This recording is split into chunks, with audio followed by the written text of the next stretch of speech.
Lisse, tu sais que non, tous à la sérieux quoi, tous à la sérieux.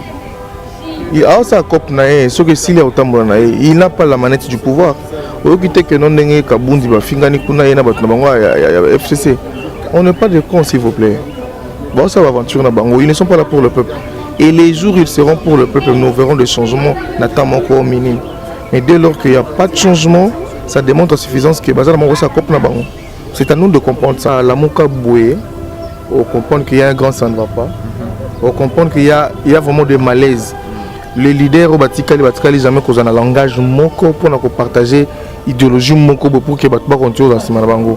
En vrai dire pour moi la moka n'existe vraiment plus comme étant consortium bazalaki, mais le vrai la moka ils allaient biso ba congolais autour d'un souci à changement et ils allaient bandeko bazana IDP tous les Congolais bazali un souci à changement de bangwana ba vrai la muka mais la muka ba individu bemba katumbi et autres wana za la muka c'est juste consortium ya bato basangani pour na ba intérêt moko par rapport peut-être à 2023 là je ne sais pas vérité des urnes batupé bazo comprendre ngo mabe pour la plupart des gens vérité des urnes zali ka mamela les 18 non vérité des urnes zali ensemble ya ba acquis auto qu'on retrouver jusque là. Parce que ceux qui ont gagné l'élection, c'est parce qu'on voulait voir qu'il y a un Est qui met quota pour du bon. Ceux qui ont gagné l'élection pour que dignité à l'homme congolais est zonga. Ceux qui ont gagné l'élection, c'est pour que identité moko boyabiso ba congolais tozongi sango. Mais aujourd'hui, qu'est-ce qu'on peut dire na la vérité des urnes? Les gens comprennent la vérité des urnes pendant qu'ils n'ont pas fait l'environnement non. Vérité des urnes est bombi mambibé na kati. Ils allaient lutte contre corruption. C'est l'ensemble de la promesse de la campagne autour du monde en lobby. Malheureusement, on ne voit rien.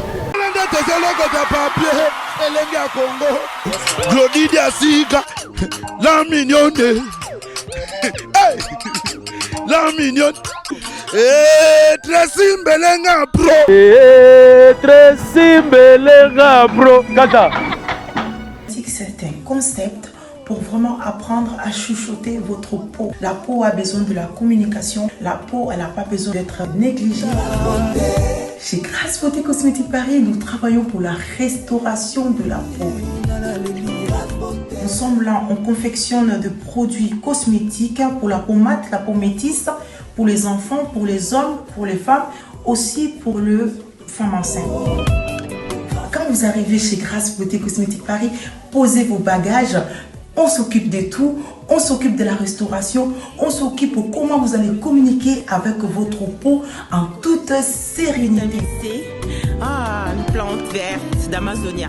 Si vous avez des soucis de votre peau, vous voulez une meilleure retraite pour votre peau, vous voulez avoir le langage de la peau, venez chez Grâce Beauté Cosmétique Paris. N'hésitez pas, contactez-nous sur notre WhatsApp au 0033 6 23 22 73. Toute l'équipe Grâce Beauté seront à votre service. Voilà, très chers amis internautes, fidèles abonnés, Balandé Elenga Congo TV, bonjour et bienvenue une fois de plus dans votre chaîne qui est Elenga Congo TV, là où reposent les vraies sources de informations. Alors je dis un grand merci au Pro Tracy Melenga Pro, je dis un grand merci à toi Claudie Zassouk à la mignonne. Pourquoi pas dire un grand merci à toi, c'est là qu'on appelle l'héros dans l'ombre, un grand merci à toi Madame Grace Mandela, la pétrolière, la patronne. Un grand merci aussi à toi Suzy Mavakala Balobé, la femme commerçante Ballon d'Or, place aux Abambote Belé. Alors Lelo Nazo Yambelabino, Gilio Mutoto, coordonnateur, il y a Bakolo Mboka, Naïnde Tomekampe Kosolola sur le CG au Italie politique. C'est vrai que côté politique, na Simbango Mwakala, mais Lelo Nazo Nalamuki Lissusuna, Lisolo et la politique, écoutez Libiso Awa. Énorme campé pour analyser juste le sujet avec Gilio Mutoto, coordonnateur. Il y a Bakolo Mboka. Je ne vais pas monopoliser la parole. Non, c'est une gloire de Kessé au fond Olanga. Vimbi Sanga Batu, oh, Baota la Biso va comprendre que Naza vraiment Ndena Gilio Mutoto sur place. Gilio Mutoto, bonjour. Bonjour Zeke, il a plaisir, il y a Makasi qui participe encore une fois, ça fait longtemps d'ailleurs dans les cas d'émission. Et pour Nanga, il a objet à honneur. À considération au Pessinga et tu peux répondre à la question. Voilà, rapidement avant de côté la question réponse un mot gentil vite fait n'a pas mêlé téléspectateurs au bord de la biso au Pébatala au Pémoakala Nelenga Congo TV. Un mot gentil, c'est que Mboka est bien té. Tout là la pongité. Il y a aventurisme politique et makasi de tous les bords. Na koto tona la muka, koto FCC, koto cash. Autant plus tôt on a ni salama que non. L'autre dit bonjour, l'autre dit bonsoir. Rien ne change. C'est-à-dire rien ne change jusque là et puis ça nous prend un peu la tête. Sinon on est debout.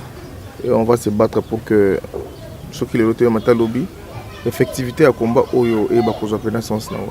En parlant de la Mouka, Toki, qui est la Mouka et Panzani, information des rumeurs, tout ça vraiment vrai?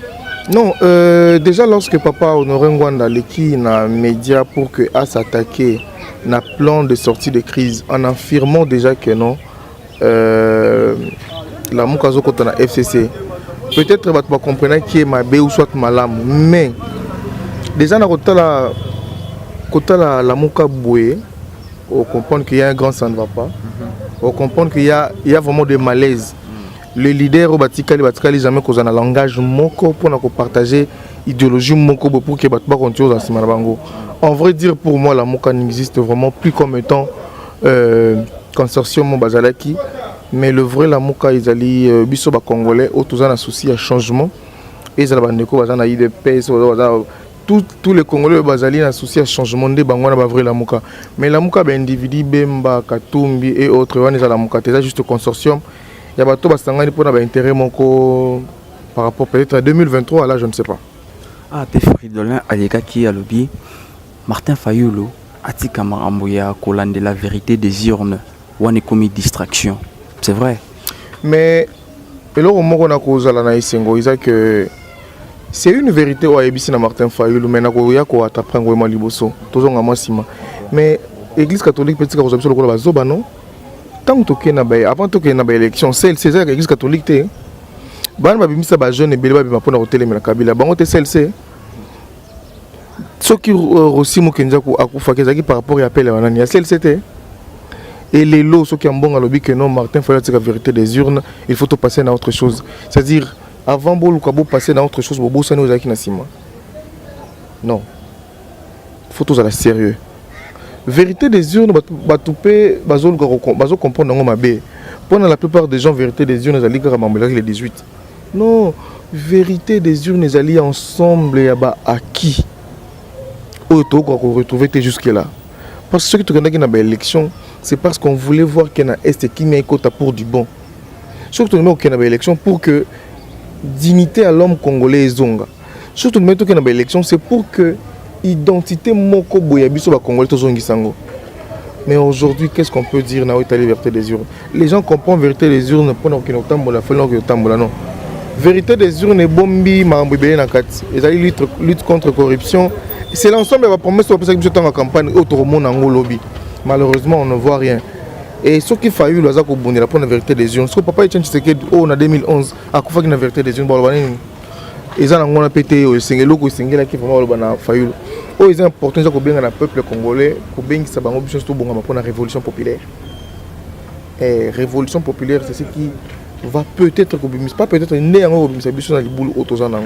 parce que le temps est devenu très dur. Et les choses apparaissent encore très difficiles parce qu'il y a des complots majeurs qui pèsent sur le Congo, où les bactéries, les ignorer. Ce que l'église catholique est si mot d'ordre qu'il y a un changement dans le Mboka. Je ne connais pas tout ce matin. Selon les rumeurs, il y a toujours que l'ex-président, à la personne de Joseph Kabila, a peut-être un assima, il y a la Mouka. Waneza ko appuyer en quelque sorte ba propos ya Honoré Ngwanda ou alobaki que non la Mouka truc mais moi je ne peux pas affirmer des choses que je n'ai pas de soubassement mais ce qui est sûr que classe politique ici déjà à la kisi ba limite na en tout on est victime eza ba individu eza ba politicien victime c'est le peuple congolais moi et toi des citoyens qui meurent par manque de sécurité en Mboka, des citoyens qui meurent parce qu'il n'y a pas une politique responsable pour nous permettre à ce que l'économie en Mboka et la sécurité, la misaleya, respect, yamibe, koizala, En tout, il y a un problème sérieux sur les enjeux qui pèsent sur le Congo. Dans le Baron, toujours, on a des enjeux majeurs, mineurs et divers. Auto Monasiko, on a des ping-pong divers. Mais quels sont les enjeux majeurs? C'est de réveiller à l'homme congolais. Le pays que tu occupes est un man mondial. C'est-à-dire qu'il n'y a aucun pays au monde qui peut vivre sans les Congo. Mais ils sont morts aux Arabes. Même le système éducationnel, ils permettent de réfléchir sur le lendemain à Congo. Et l'heure est très grave. Voilà, l'heure est très grave. Tom Campé Kozonga Sima Mwandambu, les locaux mon discours, il y a président de la République, question un peu d'analyser sur ça. Il pourrait peut-être avoir raison sur certaines choses, sur certains points où à soulever qui n'a discours. Quel président de la République aujourd'hui là? Félix, tu sais que. Non, tous à la sérieux, tous à la sérieux. Il a ça cop nae, ce que s'il est au tambour nae, il n'a pas la manette du pouvoir. Au lieu que non dengue kabundi ba fingani kuna yena batna bango FCC. On n'est pas de cons s'il vous plaît. Bon ça va aventure na bango, ils ne sont pas là pour le peuple. Et les jours où ils seront pour le peuple, nous verrons des changements, notamment au minimum.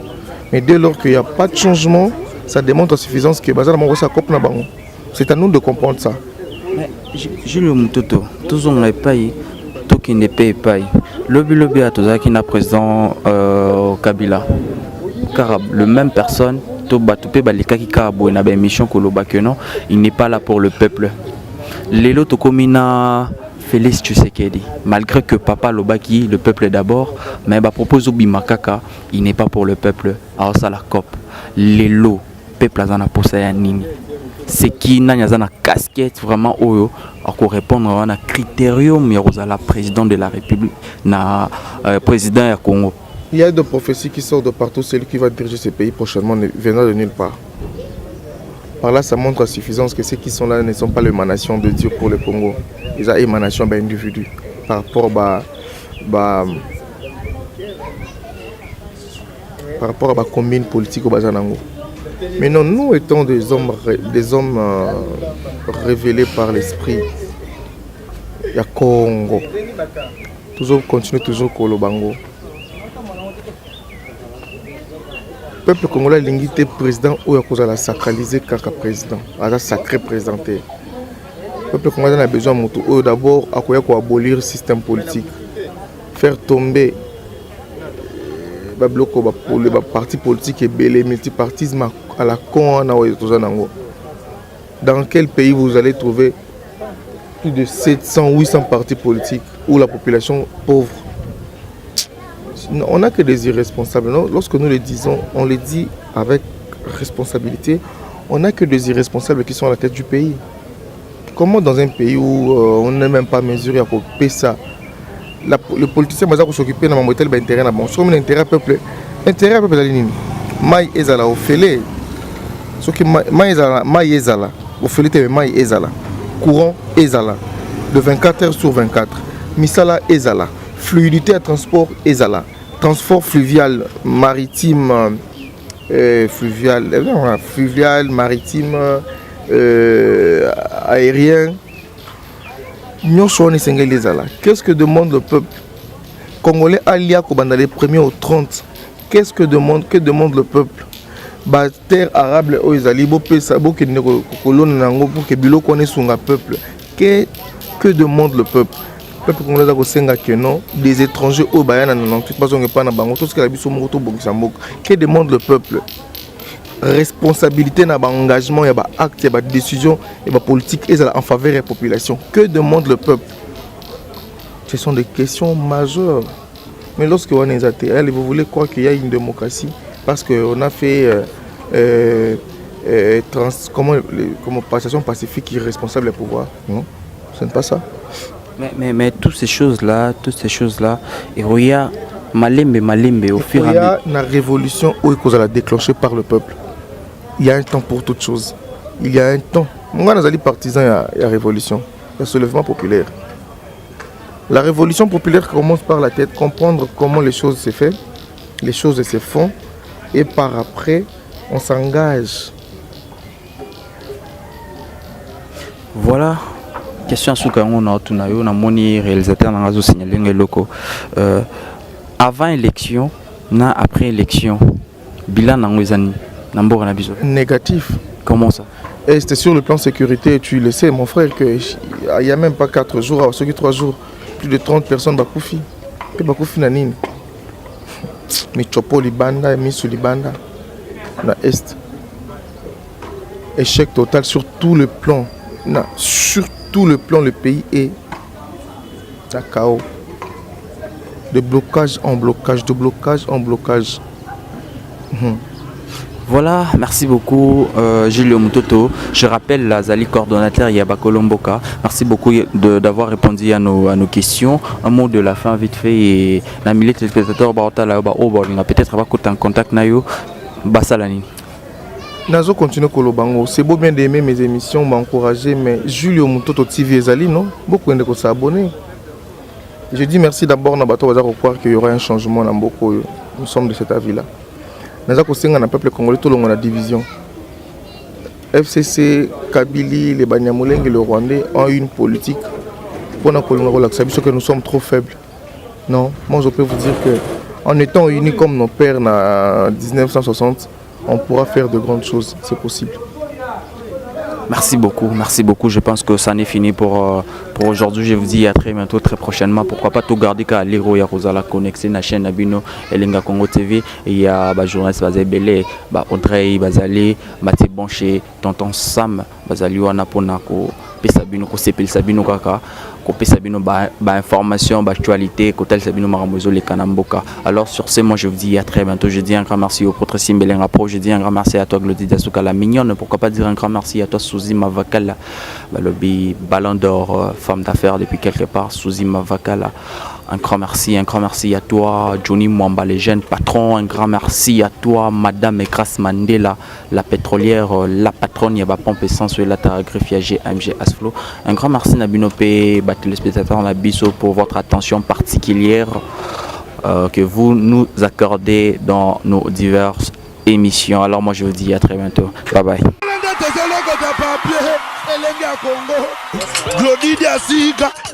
La mignonne.